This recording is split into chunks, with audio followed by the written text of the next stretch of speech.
Hey guys, my name is Abdiel, and I've obsessed over understanding the Bible for the last 27 years. But if I could start all over again, this is the 3 steps I would use to choose which Bible to study. First, what do we mean by the right Bible? Choosing a Bible to study may seem like a different idea for a lot of you guys when you're going into scripture. And it was for me too. Picking a Bible should have been easy. I thought I could use the same Bible that I'm reading to actually study the Bible as well. And sometimes I could, and sometimes I couldn't. But when you're in the process of choosing what to study and choosing which one to read, the requirements change because reading the Bible doesn't require a lot of mental capacity. All you're doing is trying to see what the word is saying. You meditate on it a little bit, but reading is just reading. The same way you would read a fiction book or a novel of any type or even a biography, you would do the same thing with scripture when you're just reading. And there's a time and a place for that, and it's always a great place to start. But studying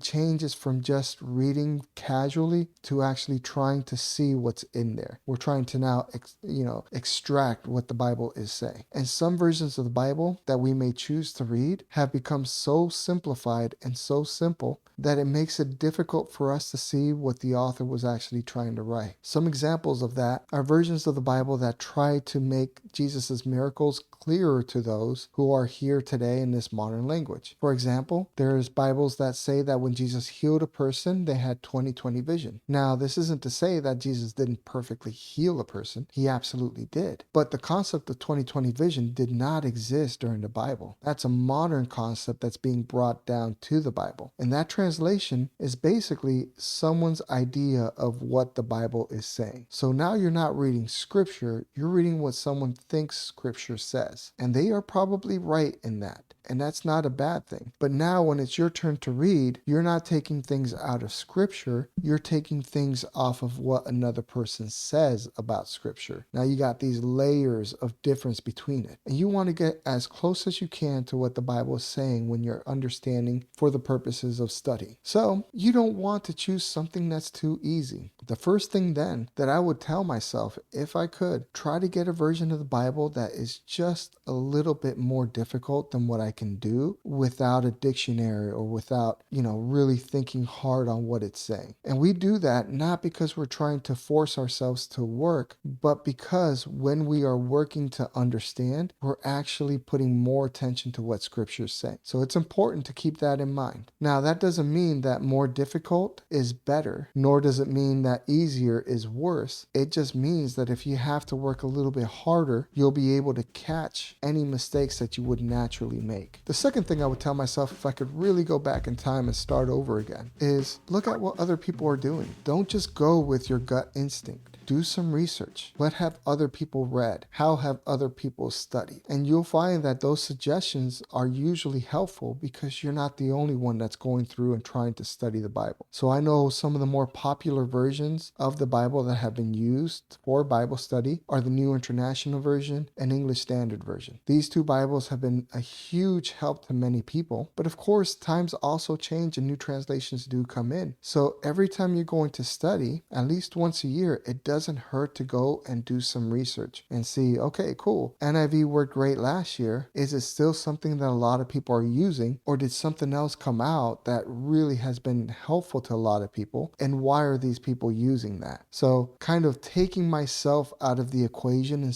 stopping the thought process of I know best and really relying on what others have done can really be helpful. And if I could really go back, I would do that more often because many times pride gets in the way for me. And the last thing I would tell myself if I could start all over again is compare Bible versions before choosing what to study. So you may be great with the NIV or the ESV or the King James Version, or you might really be enjoying what's going on. But if you read the same passage that you chose in all 3 versions, then you might actually find that one version kind of works better for the study than another in this particular context. Now, this might be rare, and this this might not be helpful in choosing which Bible to study, but even if you go with the same version, you're actually going to find information that you haven't seen before. So it's great to compare versions, especially early on in your studies, to really compare what the passages are saying in different versions. And then if there is a difference, you can ask yourself, why does the ESV say it this way versus the NIV versus maybe a New Living Translation or King James Version? So definitely do your best to go through all this. And of course, this is just a beginning to how we're going to be understanding scripture as well. We will be moving forward and we will be looking at how do you know what the passage is saying once you choose. So we're not done yet. But in the meantime,